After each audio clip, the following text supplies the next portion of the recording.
আরব লীগের জন্মই হয়েছিল আরব জাতির স্বার্থ রক্ষার জন্য। সেই সংস্থাটি আজ একেবারেই নীরব দর্শক।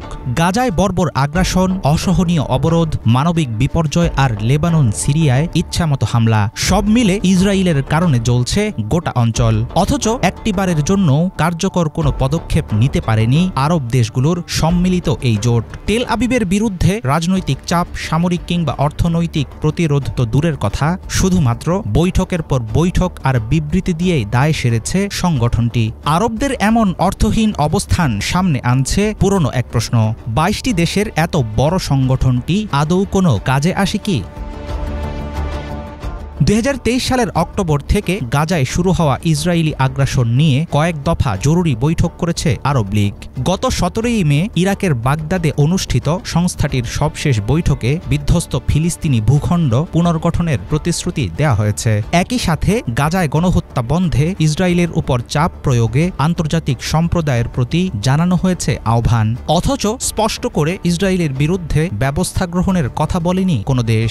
ইসরায়েল বা তার মিত্রদের চাপে ফেলতে তেল রপ্তানির মতো কৌশলগত পদক্ষেপ নেয়ার কথা ওঠায়নি আরব লীগ। এমন পরিস্থিতিতে প্রশ্ন হলো, আরবদের স্বার্থ রক্ষার লড়াইয়ে মৃতপ্রায় আরব লীগ কি আবার কখনো ঘুরে দাঁড়াবে?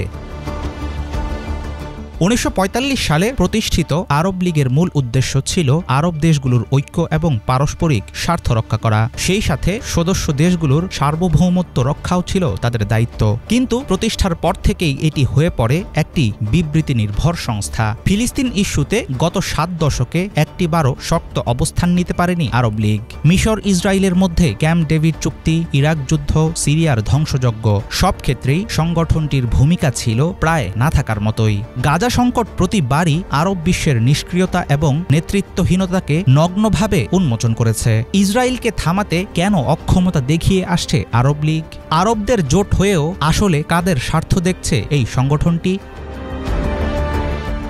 আরব রাষ্ট্রগুলোর অভ্যন্তরীণ বিভক্তি ও পশ্চিমা নির্ভরতার কারণেই মূলত ব্যর্থ সংগঠনে পরিণত হয়েছে আরব লীগ। সৌদি আরব, সংযুক্ত আরব আমিরাত, বাহরাইন, এমনকি মরক্কো পর্যন্ত ইসরায়েলের সঙ্গে সম্পর্ক স্বাভাবিক রাখার ব্যাপারে আগ্রহী। পশ্চিমাদের সঙ্গে সম্পর্ক গভীর করে তোলার মাধ্যমে নিজেদের আখের গোছানোই এসব রাষ্ট্রের মূল লক্ষ্য। ইসরায়েলের বিরুদ্ধে সিদ্ধান্ত নেয়ার জন্য আরব লীগের দরকার হবে সদস্য রাষ্ট্রগুলোর সর্বসম্মতি। কিন্তু ঐক্য না থাকার ফলে একটি শক্তিশালী সামরিক ও কূটনৈতিক জোট হয়েও গাজা ইস্যুতে রীতিমতো পিঠ দেখাচ্ছে আরব লীগ। সাম্প্রতিক মধ্যপ্রাচ্য সফরে সৌদি আরব, কাতার এবং সংযুক্ত আরব আমিরাতের সঙ্গে কয়েকশো কোটি ডলারের চুক্তি করেছেন মার্কিন প্রেসিডেন্ট ডোনাল্ড ট্রাম্প। আরবদের দিকে বন্ধুত্বের হাত বাড়িয়ে পকেটে ভরেছেন কোটি কোটি ডলারের বিনিয়োগ। মধ্যপ্রাচ্যে প্রতিবেশী দেশগুলোর চেয়ে ইসরায়েল সবসময় সামরিক দিক থেকে শ্রেষ্ঠ থাকবে, এটাই ছিল যুক্তরাষ্ট্রের একসময়ের মূল লক্ষ্য। কিন্তু এবারের সফরে ট্রাম্প ঘোষণা দিয়েছেন এখন যুক্তরাষ্ট্রের সবচেয়ে শক্তিশালী অংশীদার সৌদি আরব।